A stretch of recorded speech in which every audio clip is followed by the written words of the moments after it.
Okay, here we go. All right, get my questions open here. First most upvoted is from Tyler S. Let's get this called up. There it is. Okay, boom. Gotcha. All right. Let's see. Got my answers called up. And we are good to go here. Give a second for everybody to join. Hope everybody's enjoying their rest day. The sun's actually out today in Washington State, which is great. It has been ridiculously foggy forever, and so it's nice to see a little bit of sunshine. It's bitterly cold out though. It was below 30 degrees this morning. So hopefully that changes. All right, let's see. Oops, I see a typo here. Stand by. All right. Good stuff. Good stuff as usual. So I guess we'll dive right in. This is going to be an interesting one. So I'm trying to think if there's any of the business that I need to cover. I don't think so. I think we'll get right to the AMA. All right, so let's dive in. Here we go. Hello everybody. Welcome to Ask Me Anything for the CrossFit Linchpin Private Track, the closed Facebook group. We do these every Thursday. Members submit questions, other members upvote them, and I answer the top most upvoted ones live each week. So, first one, it's a good one. So, I'll read the question and give a little backstory. First most upvoted question is from Tyler S.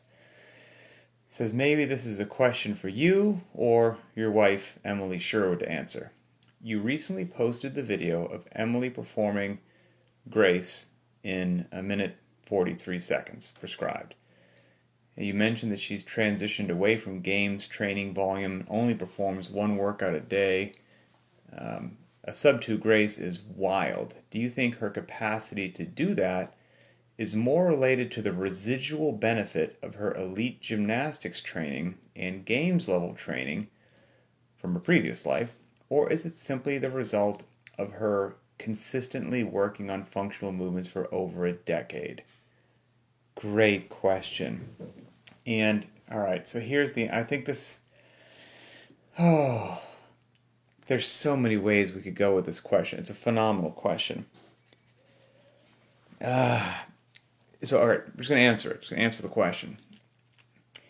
But there's multiple facets in there, right? Which is, life's not fair. It's not. We all have the same, ideally, we all have the same opportunities, meaning we have the opportunity to work out every day, to do some deadlifts, to do some pull-ups, to go into our garage and train, to eat food and make those decisions, to get some sleep. Our outcomes could be wildly different, even everybody doing the same stuff. And a lot of it depends upon where you came from. So what's interesting is you might see somebody like, so my wife Emily just did Grace, 30 clean and jerks, the women's weight, 95 pounds, 1 minute 43 seconds. It's on the CrossFit Linchpin YouTube channel if you want to check that out under workout videos. She's 6.5 months postpartum, has been scaling a ton of workouts, just gently coming back, trying to get everything just in order again, and does a 1:43 Grace, which is ridiculous because people could train their entire lives, not have to deal with a pregnancy or anything like that, just training around the clock, and never, ever, ever, ever go that fast on that workout. So why is that? She's a former Division I gymnast. Does that play a role? She's been to the games a couple times as an individual athlete. Does that play a role? Is it something else? And I think it's a little bit of everything. So I'm just going to run down, her background, which I had to write down to keep it straight, because I think what people just see is, oh, gee, she did this workout in this time. That's incredible. Maybe if I trained a little extra hard, I could do that. Maybe if I threw in some accessory work, I could do that. And maybe you could. Okay, maybe you could. But here is my whole thing of, sometimes when you see the end result, you don't realize how many years something's been going on behind the scenes. And I think people do this with like the games these days. They see some games athlete doing something, they're like, oh, well, I'm going to follow my hero's training and I'll turn into my hero. Well, that's not really how it works. So, like, take somebody like my wife, for example. So, she's a lifelong gymnast. I don't know what the rest of you were doing at 4 years old. At 4 years old, I was just watching cartoons and eating ice cream. But she began going to gymnastics at 4 years old. She's 40 right now. So she began training 36 years ago when she was only 4 years old on the planet. She kept training, kept training, kept training, and at least back at that time, you weren't allowed to compete in gymnastics until you were 7 years old. However, before she was 7 years old, she basically got identified by the coaches and the people running as, this girl's got something special going on. She's not like the other girls in the class. You can see it from across the room.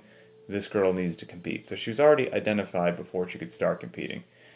So she finally hit 7 years old. She's now been training for 3 years by the time she's 7 years old.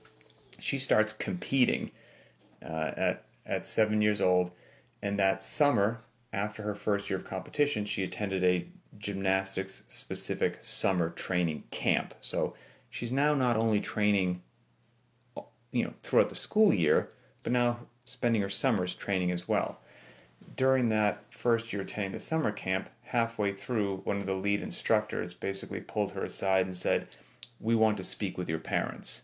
And that was because they also identified with all the children coming through the camp, hundreds and hundreds of kids, what's up with this girl? This girl's different. She's got something going on. They basically spoke with the parents and said, we think she's got something. You should cater her to, here's one of the top gymnastics training facilities on the West Coast. We think she could go somewhere with it. You should look into that. So she started attending one of the top gymnastics gyms on the West Coast, when she was 7 years old. Went through all the levels of progression, 5, 6, 7, 8, etc. And then jumped to being an elite gymnast when she was only 11 years old. Again, I don't know what you were doing when you were 11 years old. I was watching G.I. Joe, maybe He-Man. But by the time my wife was 11 years old, she was an elite level gymnast, had been competing for 4 years, and had been training for 7 years. By the time she was 11 years old, she'd been training for 7 years. That's preposterous, right? That's ridiculous. Talk about a head start and just having some reps in the tank already. So, gets the elite designation when she's 11 years old.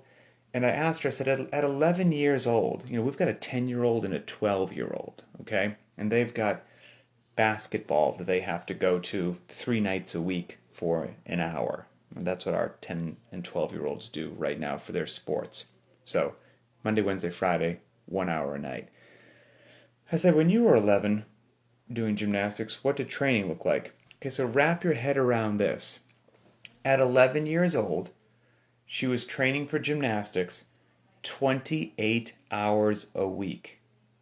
28 hours a week in the gym at 11 years old.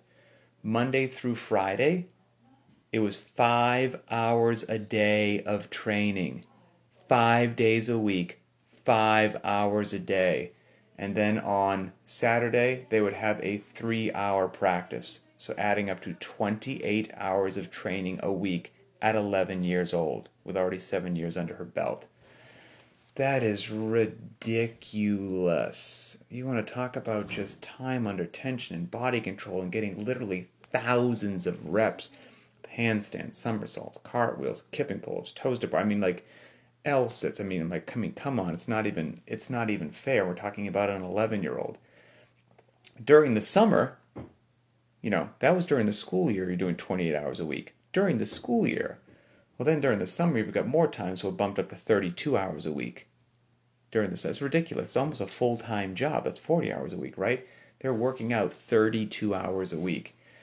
Fast forward, she gets a full-ride scholarship to the University of Washington, D1 school. While she's there, she did very well. She was a Pac-10 Gymnast of the Week multiple times. She was the Pac-10 Vault Champion. She went to NCAAs as a freshman. She was the West Regional Gymnast of the Year. And then, how ridiculous is this? So she's 40 years old. So she graduated college, what, probably 19 years ago? So some time has gone by. To this day, she still holds event records on the vault, bars, beam, and all around at the University of Washington.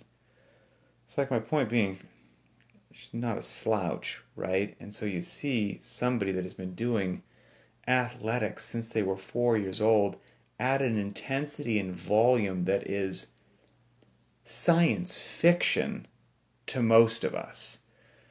And it's just not a fair comparison, right? And you're like, well, was it the games training? Was it the gymnastics? Was it just everything? And are some people like, why did she get identified as a young person in a group of 100 kids? Why did the coaches point to her and be like, we want to talk to your parents, you got something? Again, we can all work hard, right?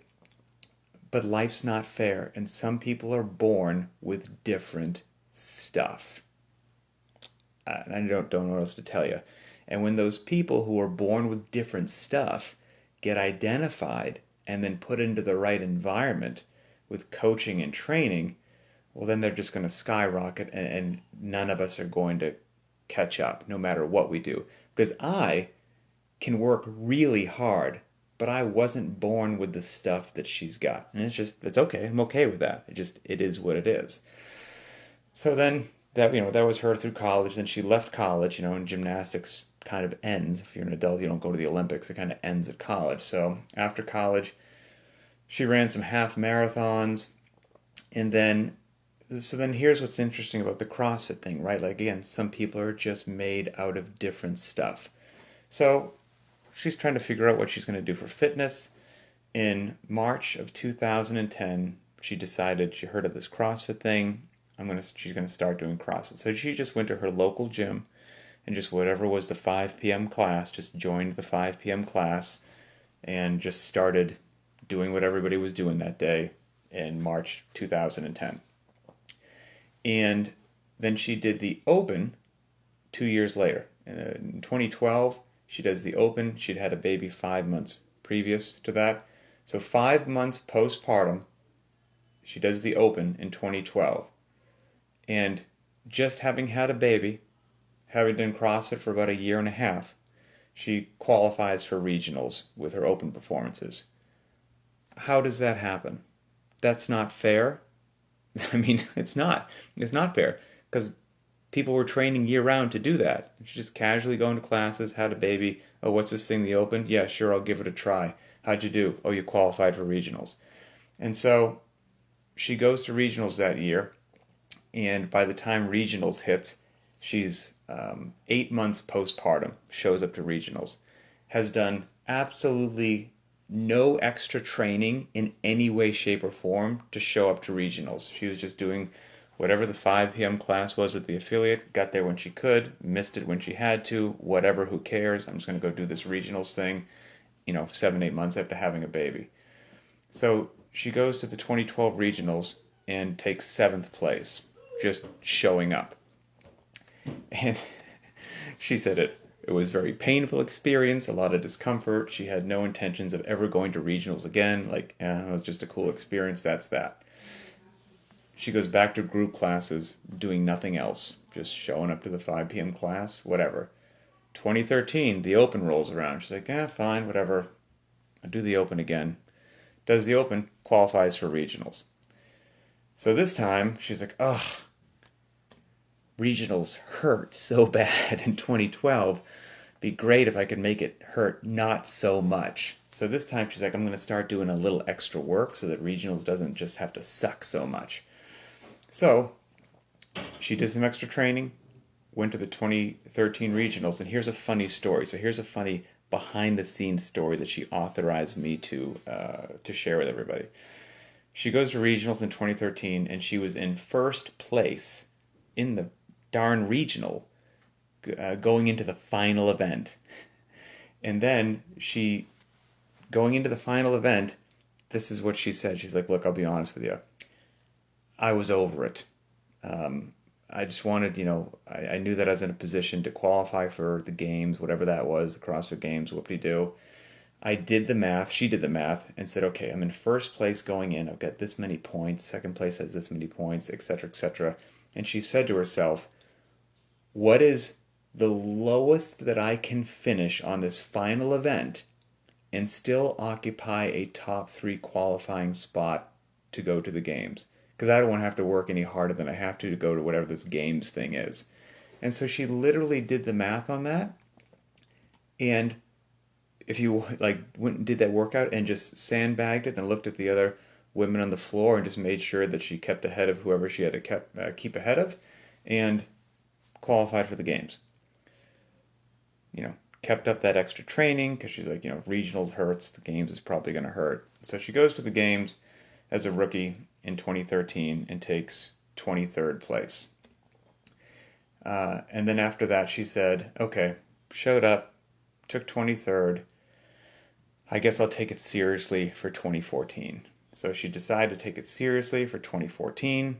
She qualified for regionals, went to regionals, took first place at regionals, then went to the games that year and took 13th place at the 2014 games. Gets back after that, after a second games appearance, and just went back to normal training. 1 workout a day, whatever the 5 p.m. class is, 0 extra anything. Decides to do the Open in 2015, qualifies for regionals, and she turns it down. Just doesn't go. And at that point in time, she was working a full-time job, 40 hours a week. She was a mom of 2, and just, didn't have any desire to do what she knew needed to get done to, again, keep competing at that level. Her family and other things were more of a priority. And so ever since then, that was back in 2015, she was doing 1 workout a day. After the 2014 games, she went back to 1 workout a day. So she's been doing, 1 workout a day, 1 CrossFit workout a day, since after the 2014 games. So that's like 7 years of 1 workout a day. She hit it hard for about 2 years of games training. But she's been working out, doing gymnastics since she was 4 years old. So again, there's just a lot to unpack there as to why this wonderful, crazy woman that I'm married to can just do 1 workout a day. Have had a baby 6.5 months ago, modifying a bunch of workouts, and then just knocks out a 143 grace. All right, there's a lot just to unpack there. It's also why she crushes me every day in the gym, and I'm perfectly okay with that. And it's just one of those things, like I said, I think some people don't want to have that conversation, or it hurts people's feelings, but the truth is, with many things in the world, not all of us are created equal. Certain people have certain athletic gifts that just the rest of us don't have. And we see this in other areas, right? I mean, why is it in school, in a group of however many students, some kids just get math. Math just makes sense to them. They just have a knack for languages. They barely have to study or crack a book and they get A's. And while there's a bunch of other people just busting their tails with their nose in a book studying to barely get a C+. Well, how does that work? How is that fair? It's not fair. I mean, everybody, well, I shouldn't say everybody, but some people have certain things that just for whatever reason, they got it. And the rest of us don't got it. And that's just one of those things.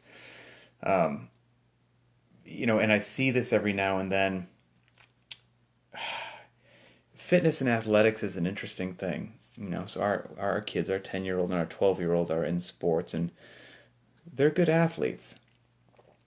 And I've got a buddy who's a collegiate strength and conditioning coach at a Division I school. And, it's funny is every parent that I talk to, like our circle of friends, and I shouldn't say every parent, that's an oversimplification, but a lot of parents watching their kid play whatever sport it is when they're 8, 9, 10, 11, 12, have these incredible delusions of grandeur. Everyone thinks their kid's amazing. I get that. I think my kid's amazing. Everyone thinks their kid's going to go some D1 school or to the NFL or whatever it happens to be, and they think that they can get them there by swiping their Visa card or pulling out a lot of cash and putting them in these special training camps and select baseball programs or whatever it happens to be. And hey, maybe sometimes it works. Okay? I think most of the time it doesn't. It's just a great revenue machine for whoever's running that camp. But I remember talking to my buddy at a D1 school, and it's like, look, when you guys are recruiting athletes at the D1 level, and you look back over their history of athletics, can you see that, yeah, most of the kids that we recruit have been a part of these, select sports programs and these niche camps and all this thing, and that's what made them so great? Or are the kids who are amazing, you can just see from across the field with no special training and no special gear, you're like, wow, what's that kid's deal? He or she is a standout. And without question, they're always like, yeah, that's exactly how it goes. Some people just got it. They just got it. And again, I'm just probably an oversimplification, and there are some people that were on the cusp of being great and went to some camp and they did something clicked. I get that. But at the end of the day, there are just some freaks out there. There really are. And if you get those freaks in the right environment with the right training and the right coaching, good luck catching them. And, I don't have anything like this with athletics, but it's funny with my previous occupation of being a SEAL, I didn't grow up shooting firearms. I had a BB gun, like every other kid when I grew up had a BB gun, but that's it. We'd plink some cans in the backyard. But for whatever odd particular reason, when I went into the military and started actually shooting, shooting just made sense to me. It just clicked. This was said with no bravado or no whatever, because like I said, I don't have this in athletics. I could just hit what I wanted to hit. I was a naturally really, really good shooter, and it annoyed a lot of people that had been on like other shooting teams in college, and I never did any of that. It just made sense to me. And I just think some people they have different things, whatever. My wife's got what she's got, and I see it when she walks out into the gym. So, and the other interesting thing, and she'll be the first to admit this as well, great athlete might just end there. She's like, she'll be the first to admit she has no idea how to program a good workout or to make some sort of protocol that will increase your general physical preparedness. She's just an athlete. She's like, show up, tell me what to do, I'll do it. How do you make all that stuff? Got no darn idea. So, the two aren't always related as well. Great athlete may or may not mean great coach, may or may not mean any of those things. They can all be separate pieces of the puzzle. But getting back to Tyler's question as to, was it the games training? Was it the gymnastics? Was it consistency? I think yes to all. I think a lot of it was just started training when she was 4 years old, and it basically hasn't stopped doing some sort of athletic endeavor ever. And that's been going on. She's 40 now, so she's been training for basically 36 consecutive years. So, yeah, that's that. It's an interesting topic, though. Okay, next most... Hi, come on in, say hello. Sorry, we had to take, even though this will one day be an audio podcast and you won't be able to experience this, my little daughter's got a very cute outfit. I gotta see her. Hi, honey. Look at you, show everybody. Oh my goodness, huh? You got some little gray jeans on? A little white sweater and a headband? Oh my goodness, you look so cute. You look so cute. You look like you're going to like a little casual luncheon or a business meeting or something. Do you see that? That's the internet. What's the internet? Well, we'll discuss that later. All right. Are you guys staying in or going out? Going to the store. Going to the store, okay. All right. Bye-bye. I hope that little girl got more of her mom's genetics than my genetics if she's going to be an athlete one day. I can suffer in weird ways. You need me to lay in a cold ocean, wet and sandy for like 6 months, I can do that. Beat my wife in a workout, can't do it. All right, here we go. Next one is from Eric C.M. and it's regarding accessory work. Where is it? Let me scroll. I feel like it was near the top. Okay, here we go. Good. Eric's question is, I do accessories every once in a while, only when time allows. Let's say once a week. Will that ever take any kind of positive compound effect on my fitness? If it's infrequent, could I use my time better some other way? So basically, rarely does the accessory work, does it once a week. Is that even going to amount to anything? Should that time be used somewhere else?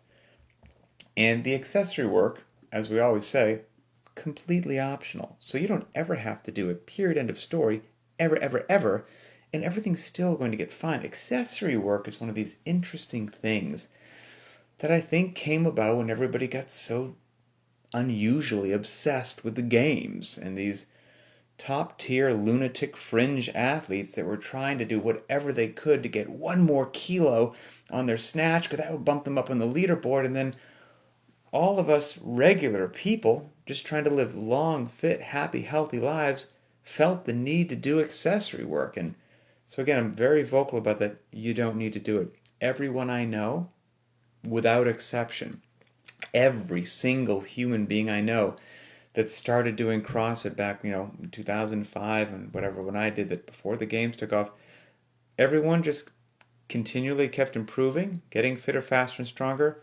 None of us ever did accessory work. So you don't have to do it. But getting back to your question, fair question. You've got, just doing it once a week. Is that even worth it? Should it just do something else? Yes, I would say it is worth it, but with a little bit of nuance to it, okay? So it's certainly better than nothing. All right, so let's say once a week, maybe you identify the barbell snatch as an area that you struggle with and you want to improve your technique on.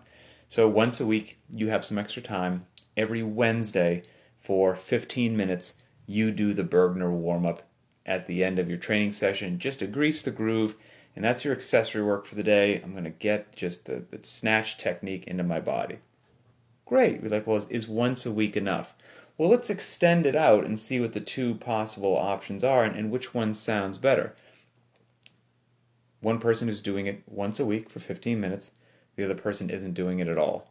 At the end of one calendar year, one person has accumulated 52 additional sessions focusing on snatch technique. 52 additional sessions.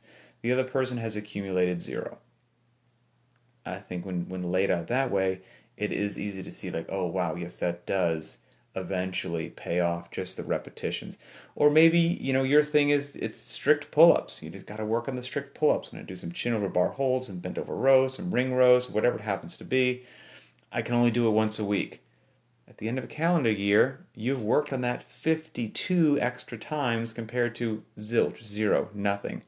So yes, I think that even though it may seem like a small deal, there is something there.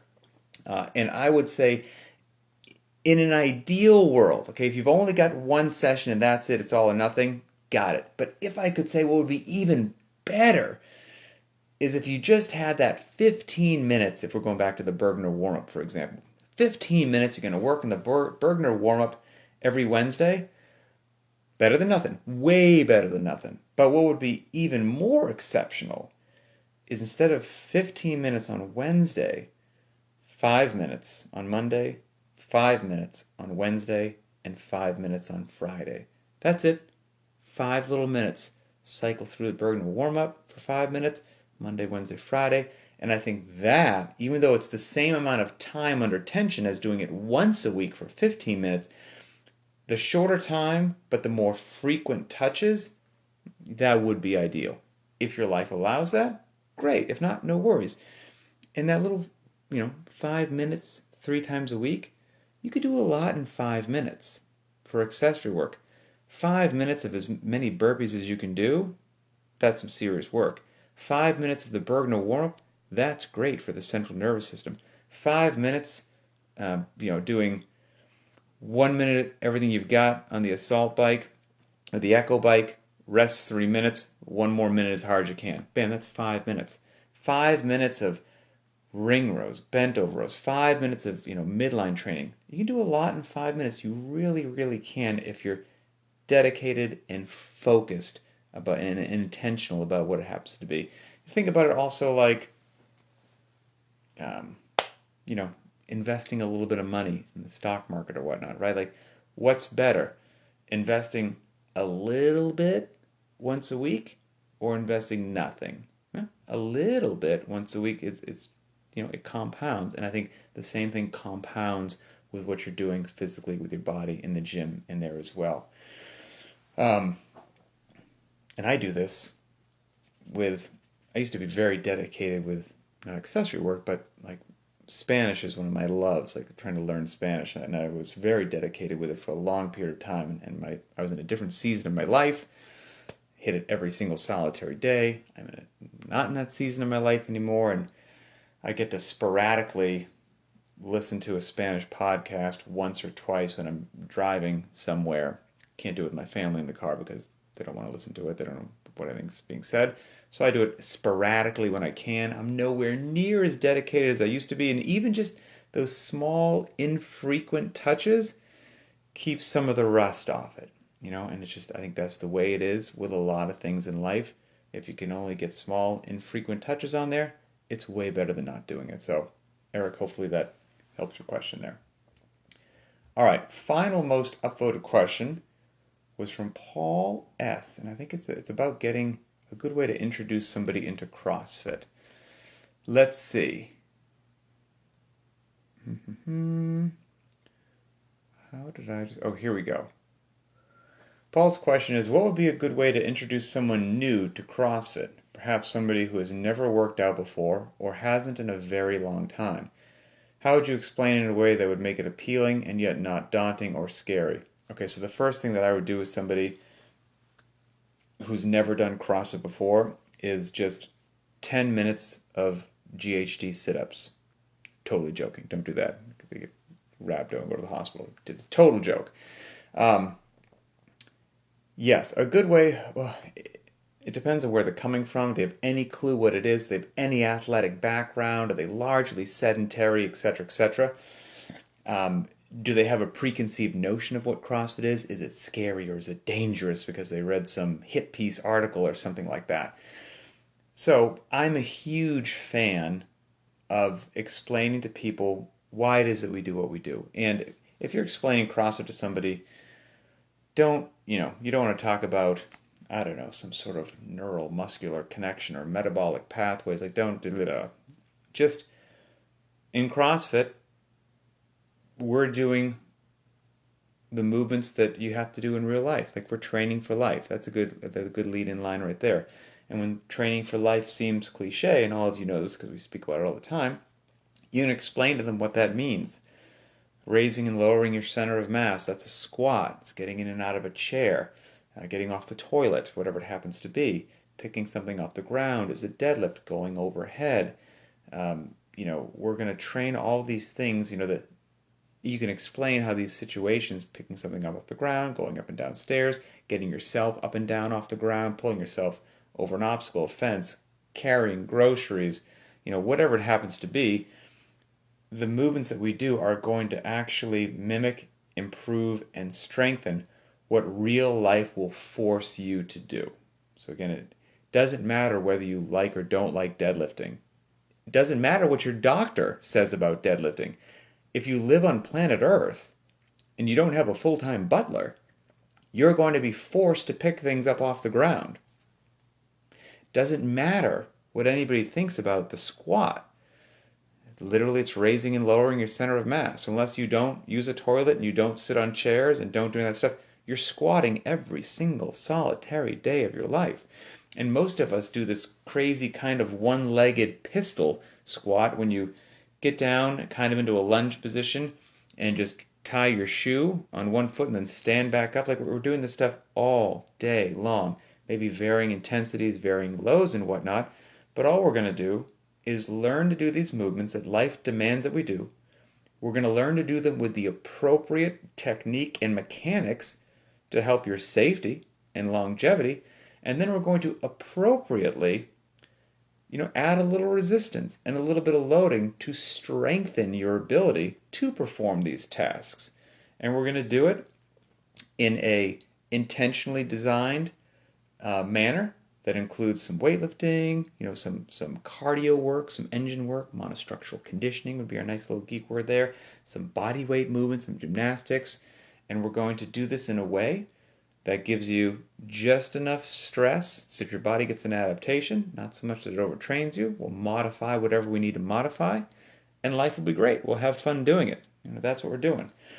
So I'm a big fan of the conversation. Go to your favorite coffee shop, have a cup of coffee, talk for 30 minutes about what CrossFit is, why we do what we do, what does that look like, and then when you do actually get somebody in for their first session, scale, scale, scale, scale, scale, overscale. You want to hear after the first few sessions that new person come back and be like, I feel good, like you could have given me more, you could have dosed me up more. That's what you want to hear. You don't want to call your buddy the next day and be like, hey, how are you feeling from the workout? And they're like, I can't get out of bed, I can't touch my abs, it hurts when I cough, I can't use the toilet, my backside is so sore. That's not what we're looking for. It's a great way to scare somebody off and never have them do CrossFit again. And then just from there, scaling, as you guys are all scaling masters, we'll just incrementally and slowly start to build up what they're doing. And there's no rush. We're all good. So it's a less is more when you're getting somebody into it.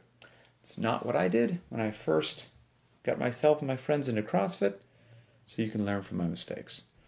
Okay, let's see. Let me put this to the side here. And I've got a few linchpin shoutouts that we can end with, things that I pulled from the Facebook group over the last few months. This one is from Dave N., and I entitled it 1 month trial. Dave says, I confess I thought this would be a 1 month free trial and out kind of thing. But here I am, some 55 workouts later, and I can confidently say this has been the most challenging, informative, and humbling thing I've done in a very, very long time. Very cool. Okay, let's see. Next one. This one is entitled, While the Wife and the Toddler Sleep, Dedicated. So obviously somebody's getting after it here. This is from Jeff D. It says, I hit this one after the toddler and wife went to bed, hence the crash pads. Glad I didn't even try to do this for time. I think I did Isabel at 115 pounds last time. Let's see. So basically hitting it late at night. Love the fact that, we've got some dedicated people in our community. People getting after it like 4:30 or 5:30 in the morning before the family's up. Here's Jeff getting after it at the late into the night after everybody goes to bed. People do some pretty inspirational things to just get it in. Life doesn't care about your schedule, your fitness needs, right? You do what you got to do to make it happen. And here's another one. This is from Joseph G, entitled Early Alarm and Baby. What a way to start the week. Heavy day on a short time frame. Decided to combine everything into some sort of a complex. Alarm went off at 5:20 a.m. I contemplated staying in bed, but with luck, my baby would have woken up on his own, so I got up, got him, changed him, fed him, and headed out into the garage. 5:20 in the morning. People making it happen. As always, the Linchpin community continues to impress me. That's it. Hope everybody enjoyed yet another AMA down in the books. It's a rest day. I'm certainly taking it. Hope all of you are as well. And I guess I'll see you back tomorrow for some more fun and some more fitness. And we'll talk later.